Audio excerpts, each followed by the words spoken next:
Turnovers and coaching errors have likely eliminated USC from the college football playoff.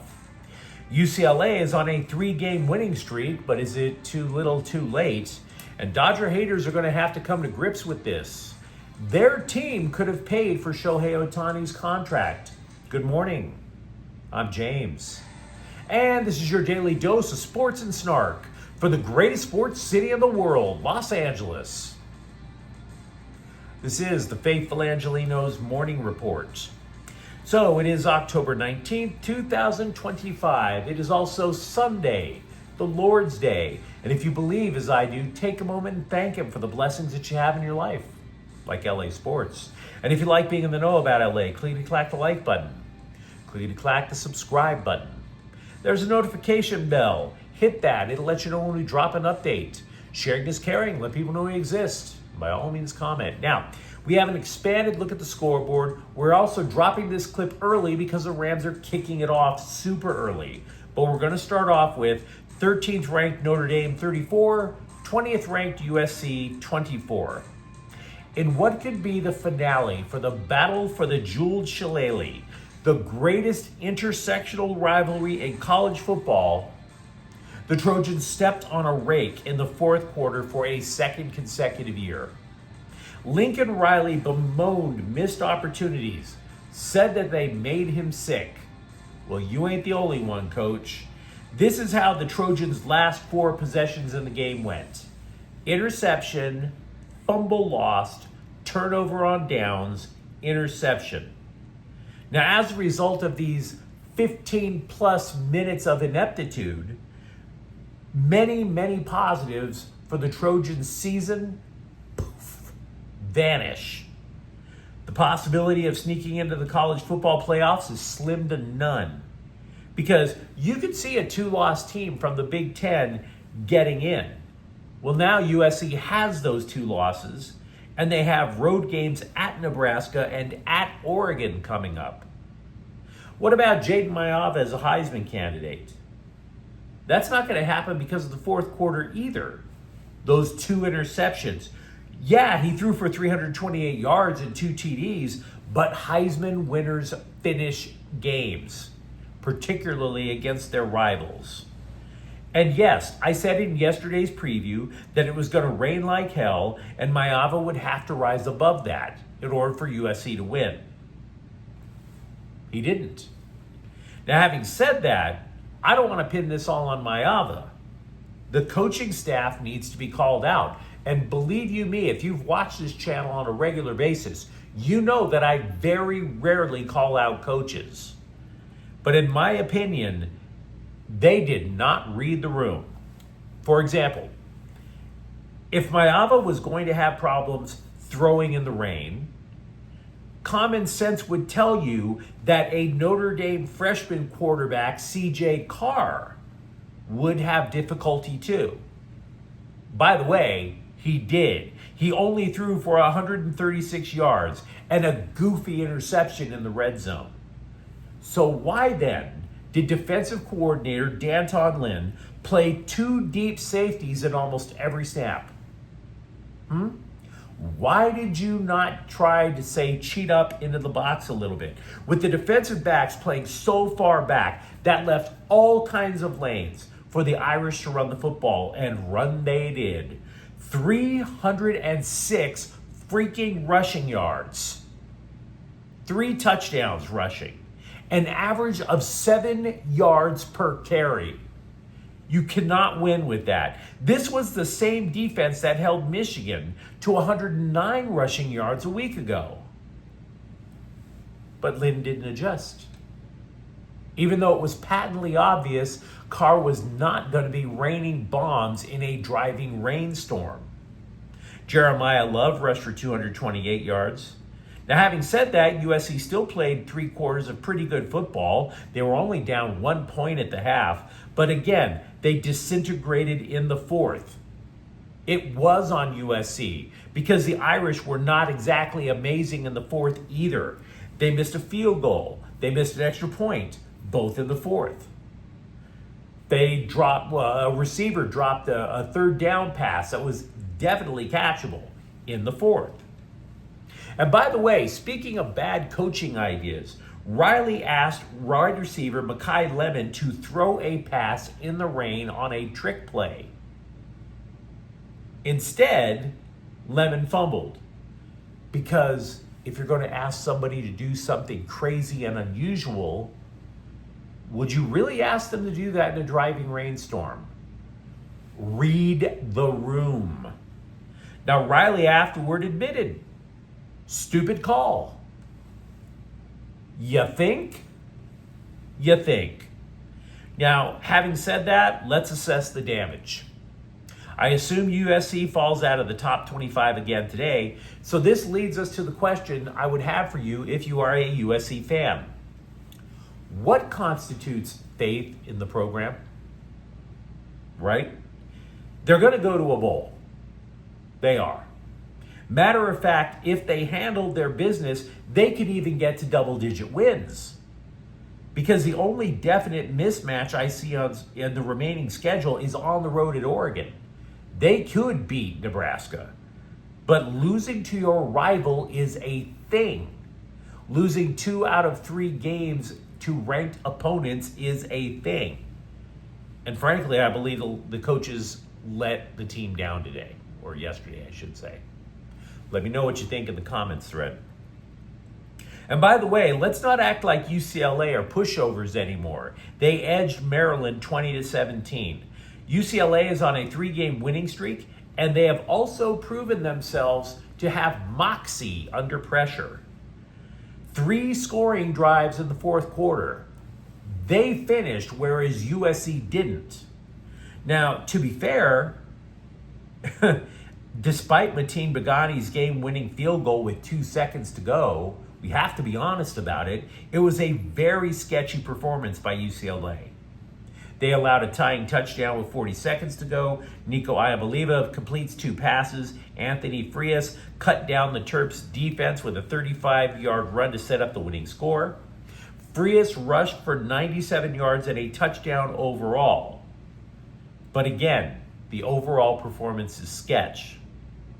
Yes, Iamaleava passes for 221 yards, but he threw 2 picks.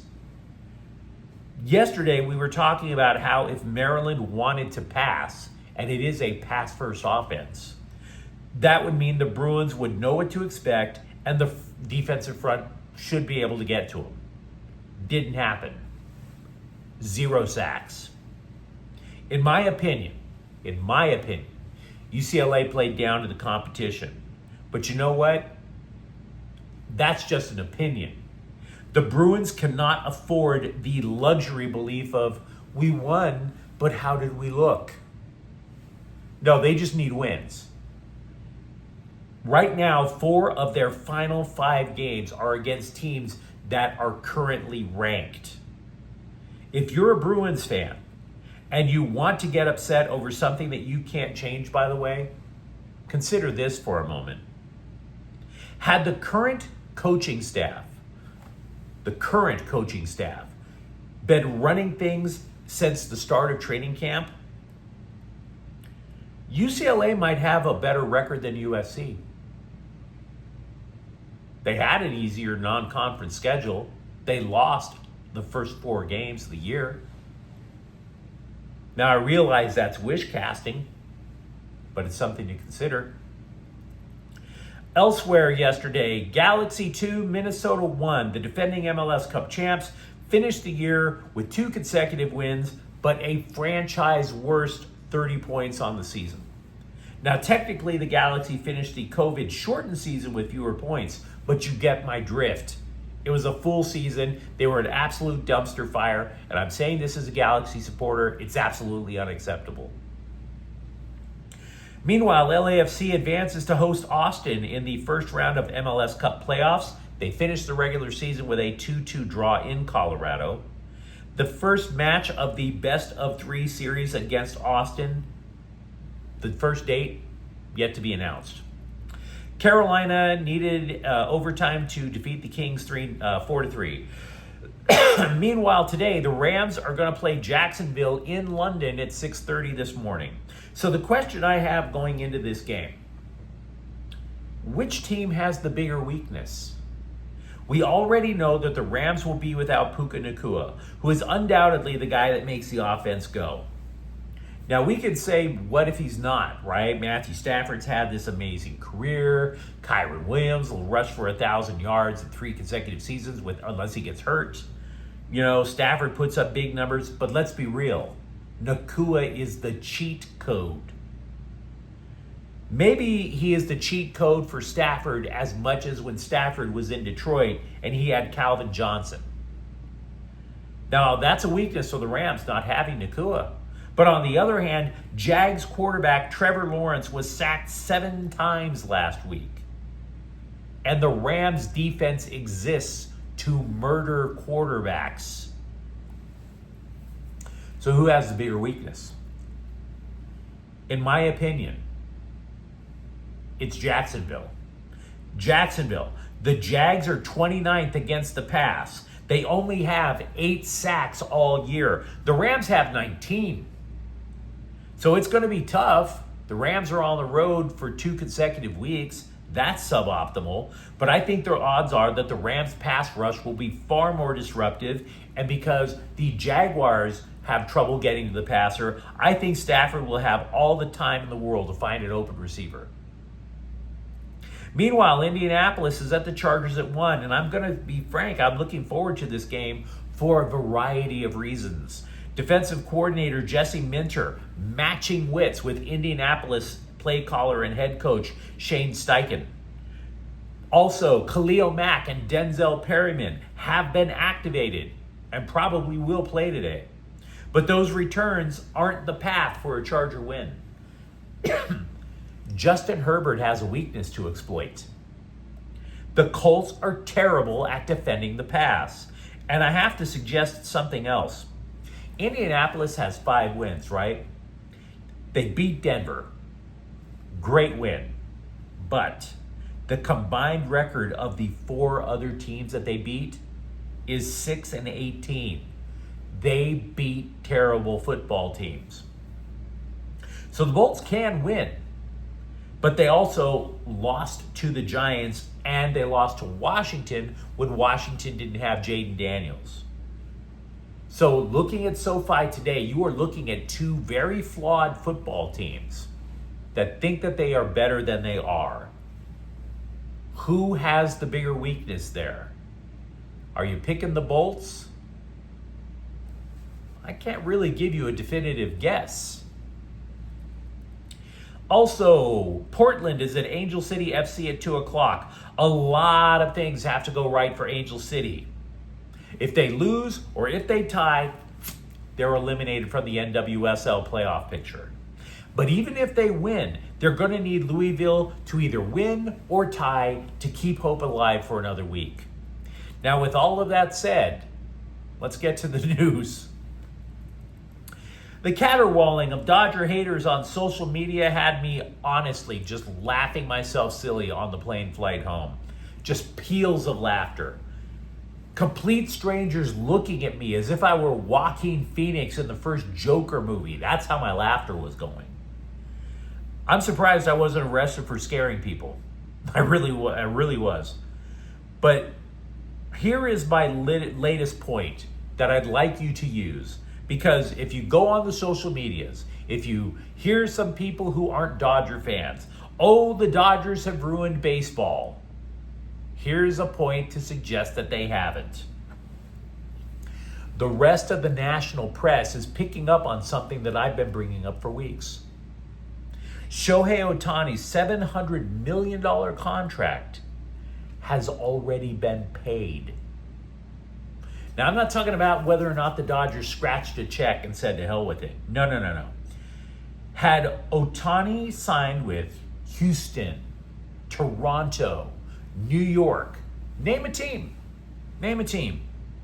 That team could have done what the Dodgers did. Forge worldwide marketing deals. In other words, Ohtani's image on billboards all over the world. Worldwide merchandise sales. There are special Dodger gift shops all over Japan. And streaming games to Japan. Teams are not obligated to go under MLB rules if they're going to stream games overseas. That is called another revenue stream. And all that money that the Dodgers are getting, particularly from Asia, exceeds the contract. They have paid off Shohei Ohtani. The simple matter is this: Ohtani didn't come for the money. He wanted to be an Angeleno. Take that. The Dodgers had a plan in place to pay that contract without breaking their own bank. The problem with these other teams, the problem with people who say the Dodgers are ruining baseball, it's not because they're from small market towns, it's because their front office has smooth brains. Also with the Dodgers, Michael Conforto was asked if he was okay not being on the Dodger playoff roster after serving the entire regular season as an automatic out. Quote, "I am just trying to enjoy this experience and soak it all in and trying to stay ready if they need me in this series or the next one. But definitely not being on the roster is motivating. So I have some things I have to work on and go into this offseason and take care of those things, and we'll see what happens," unquote. Cool story, bruh. By the way, the season isn't even over, and the scribes are already predicting that the Dodgers have targeted Cubs outfielder Kyle Tucker this winter when he becomes a free agent. I read the article. It is speculation on top of rumor on top of guesswork. The scribe, John Heyman, says he knows people in the Dodgers who like Tucker. Okay. And? So the logic goes like this. Some people on the Dodgers like Tucker. They aren't in love with their current corner outfielders. They have money. Bingo! Insta-rumor. Here's the real story, though. Here's real life. The Dodgers have bigger fish to fry. 4 more wins. So I really doubt that they've put their sights on anybody yet when they have no idea what their own players are going to do in the offseason. But you let me know what you think in the comments thread. If you're a USC fan, talk to me about how devastating it was to lose in South Bend.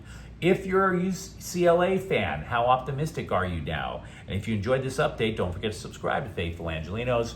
We're talking LA sports every single day here. Thank you for watching. I'm James, and we'll be back tomorrow. Faithful Angelenos is a Kian Porte El Queso production. Take care.